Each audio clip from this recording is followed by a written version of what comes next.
ছাত্ৰ ছাত্ৰীসকল তোমালোক সকলোকে মোৰ চেনেলটোলৈ স্বাগতম জনাইছোঁ। আজি আমি অনুশীলনী 4B আলোচনা কৰিম। তোমালোকে যিসকলে বিদ্যালয়ত ভালদৰে বুজি পোৱা নাই তেওঁলোকে ভিডিঅ'টো সম্পূৰ্ণকৈ চাবা আৰু চাই অংকবোৰ শিকি ল'বলৈ চেষ্টা কৰিবা। ছাত্ৰ ছাত্ৰীসকল ইয়াত প্ৰথম প্ৰশ্নটো দিছে সংখ্যা ৰেখাত যোগ কৰা। সংখ্যা ৰেখাত যোগ কৰিবলৈ দিয়া আছে। আমাক সংখ্যা দিছে 3 আৰু 7, 4 যোগ 8 আৰু 4 যোগ 3। তোমালোকে সংখ্যা ৰেখাত এই সংখ্যাবোৰ কিদৰে যোগ কৰিবা চোৱা। প্ৰথম প্ৰশ্নটো যেতিয়া আমি সংখ্যা ৰেখাত যোগ কৰিব যাম কেনেকৈ কৰিম তোমালোকে চাই ল'বা। যিসকলে চেনেলটো এতিয়ালৈকে ছাবস্ক্ৰাইব কৰা নাই ছাবস্ক্ৰাইব কৰি ল'বা আৰু বেল আইকনটো প্ৰেছ কৰি থবা যাতে অংকবোৰ চাই থাকিব পাৰা। চোৱা প্ৰথম প্ৰশ্নটো আছিল 3 + 7। তোমালোকে স্কেলৰ সহায়ত স্কেল দিয়া স্কেলৰ সহায়ত সংখ্যা ৰেখা এটা ৰাখি ল'বা। প্ৰথম 1 নম্বৰৰ 1 3 + 7 সংখ্যা ৰেখা এডাল আঁকি ল'বা।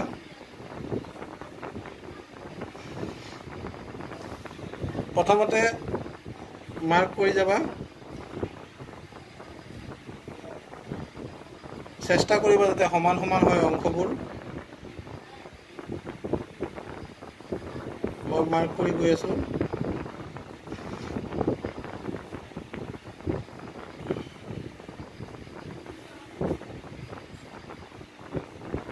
এনেদৰে তোমালোকে মাৰ্ক কৰিবা।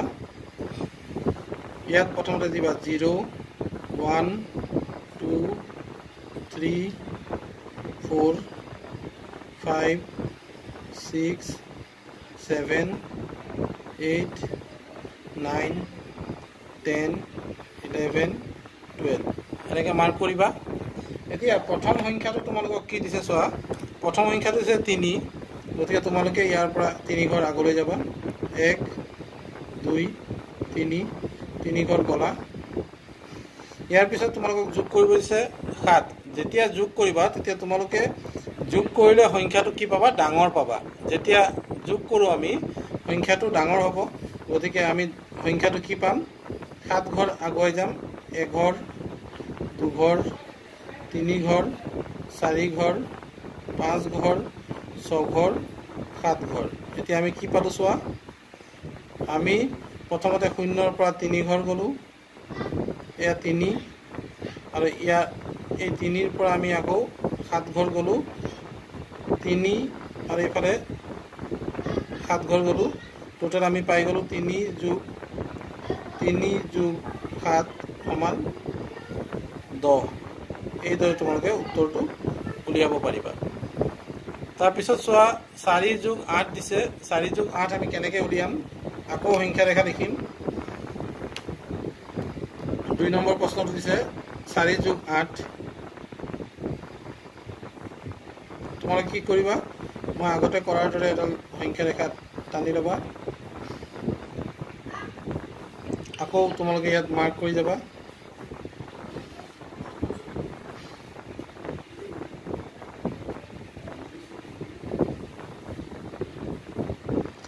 এইদৰে মাৰ্ক কৰি গৈ থাকিবা।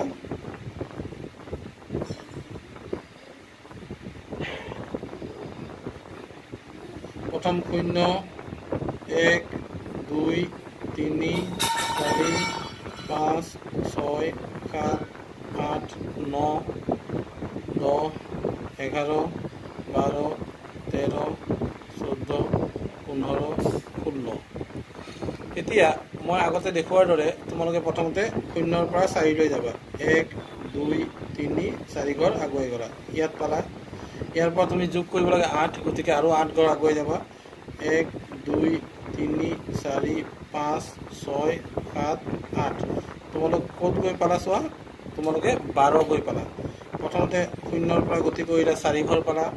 4 গৈ 4 লগত আকৌ 8 ঘৰ আগুৱাই গ'লা। তেতিয়া তোমালোকে পালা গৈ কিমান, 12। গতিকে তোমালোকে দেখিব পাৰা যে 4 যোগ 8 সমান হৈ যাব 12। এইদৰে তোমালোকে ইয়াৰ উত্তৰ পাব পাৰা। চোৱা তাৰ পিছৰ প্ৰশ্নটো আছে 4 যোগ 3 4 যোগ 3 টো এনেকৈ কৰিবা তোমালোকে 4 যোগ 3 যেতিয়া কৰিবা তেতিয়া আকৌ সংখ্যা ৰেখাডাল আঁকি ল'বা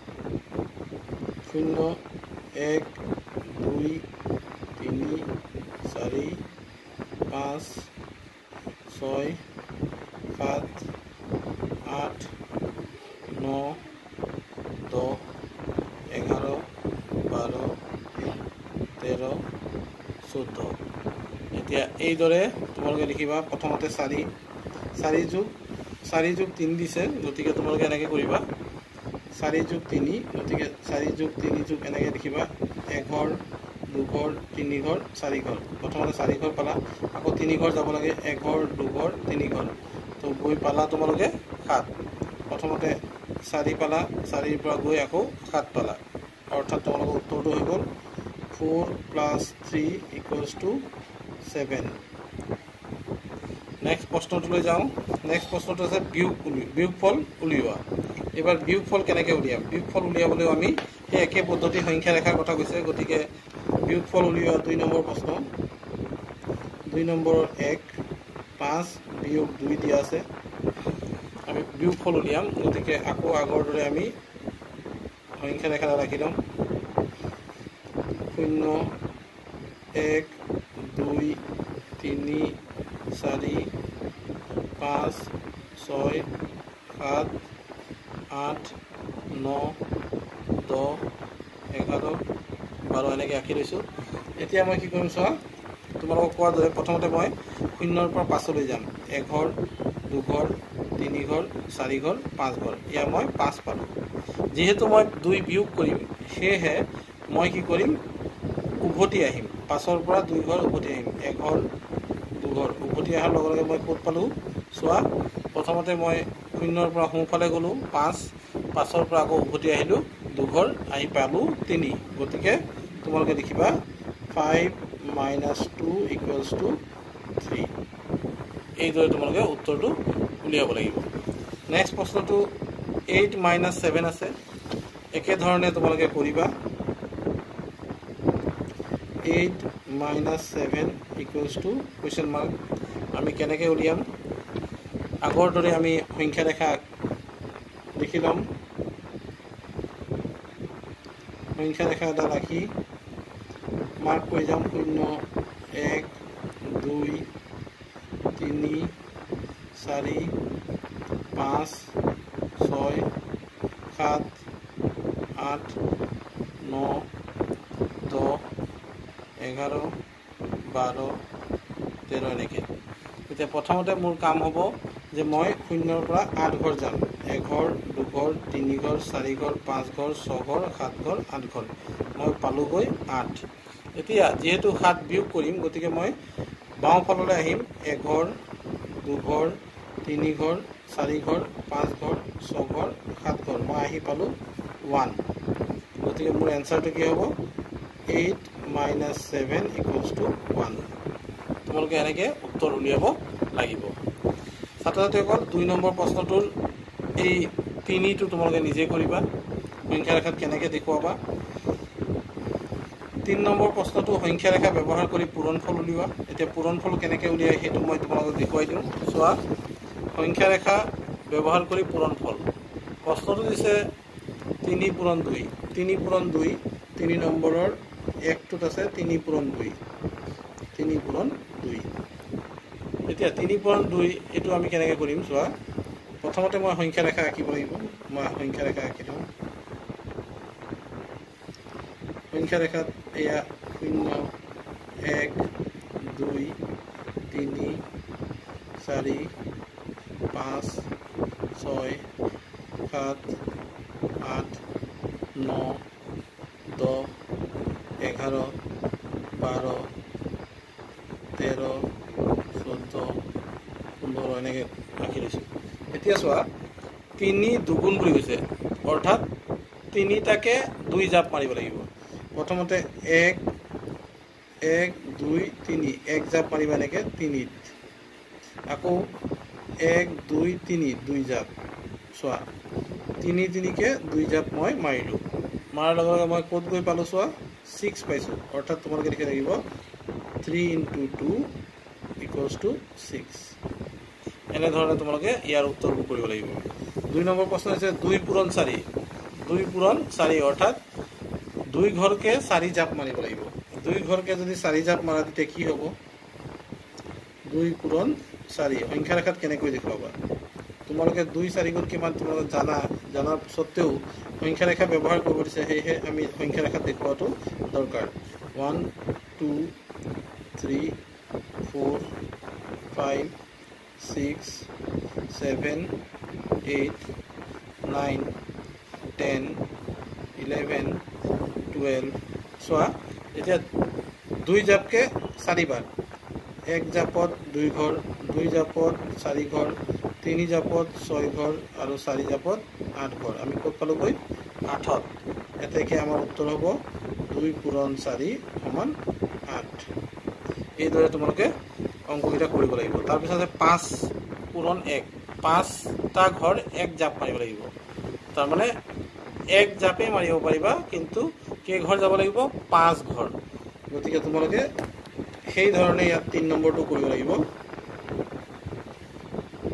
5 পূৰণ 1 কিদৰে কৰিব চোৱা এনেকে আনসাৰ লাইন দিলা 0 1 2 3 4 5 6 7 8 9 10 এনেকে বনাই দিছো 1 জাপে মাৰিম খুব মাৰিম 5ত গতিকে তোমাৰ এনসাৰটো কি হ'ব 5 এগুণ 5 এনেকে উত্তৰবোৰ কৰিব লাগিব তাৰ পিছৰ প্ৰশ্ন কি দিছে চোৱা তোমালোকক দিছে 4 নম্বৰ শুদ্ধটোত শুদ্ধ চিন আৰু অশুদ্ধটোত অশুদ্ধ চিন দিয়া পূৰ্ণ সংখ্যাৰ কাৰণে অঙ্কন কৰা সংখ্যা ৰেখাত যিকোনো দুটা পূৰ্ণ সংখ্যাৰ যোগফল পাব পাৰিনে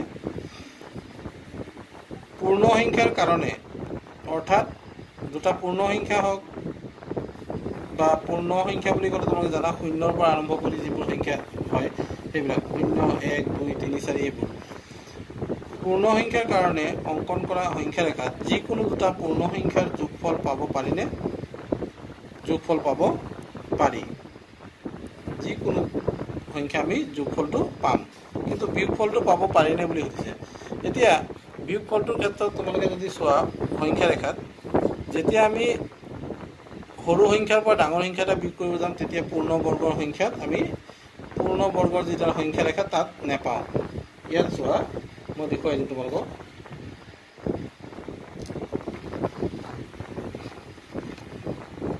ইয়াত চোৱা এই সংখ্যা ৰেখাডাল চোৱা এই সংখ্যা ৰেখাডালত 8ৰ পৰা 9ৰ পৰা 8 বিয়োগ কৰিলে আমি 1 পাম গতিকে 1টো ইয়াত থাকিব কিন্তু 8ৰ পৰা যদি 9 বিয়োগ কৰোঁ তেতিয়া আমি -1 পাম -1টো এই সংখ্যা ৰেখাত নাথাকে গতিকে ইয়াত আমি ক্ৰছ চিন দিছো পূৰণফল পাব পাৰিনে পূৰণফল আমি পাম পূৰণফল পাব পাৰো কিন্তু হৰণফল পাব পাৰিনে হৰণফল আমি পাব নোৱাৰো কিয় নোৱাৰো জানানে 4ক 2 ৰে হৰণ কৰিলে আমি 2 পাম কিন্তু যদি আমি 5ক 2 ৰে হৰণ কৰো তেতিয়া আমি পাম কিমান 2.5 যেটো এটা দশমিক সংখ্যা যেটো পূৰ্ণ সংখ্যা নহয় গতিকে পূৰ্ণ সংখ্যা নাপাওঁ আৰু এনেকুৱা সংখ্যা আছে যেনেকৈ 1ক 2 ৰে ভাগ কৰিলো 2 ভাগৰ 1 পাম ভগ্নাংশ এইটো পূৰ্ণ বৰ্গৰ সংখ্যা ৰেখাত নাই ইনে সংখ্যাত আছে কিন্তু পূৰ্ণ বৰ্গৰ যেটো পূৰ্ণ বৰ্গ নহয় পূৰ্ণ সংখ্যাৰ যেটো সংখ্যা ৰেখা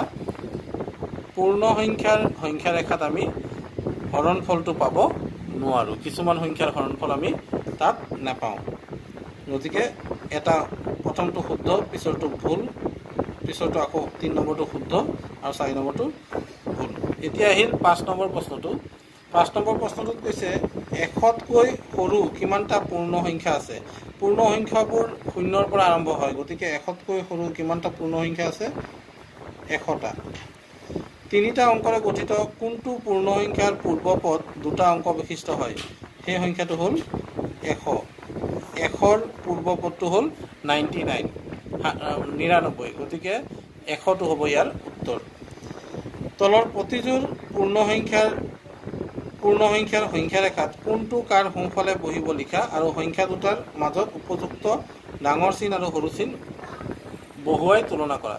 এতিয়া চোৱা সংখ্যা ৰেখা যদি চোৱা 0 1 2 3 4 এই সংখ্যা ৰেখাডাল যদি ভালদৰে মন কৰা দেখিবা সোঁফালে ডাঙৰ সংখ্যাটো থাকে।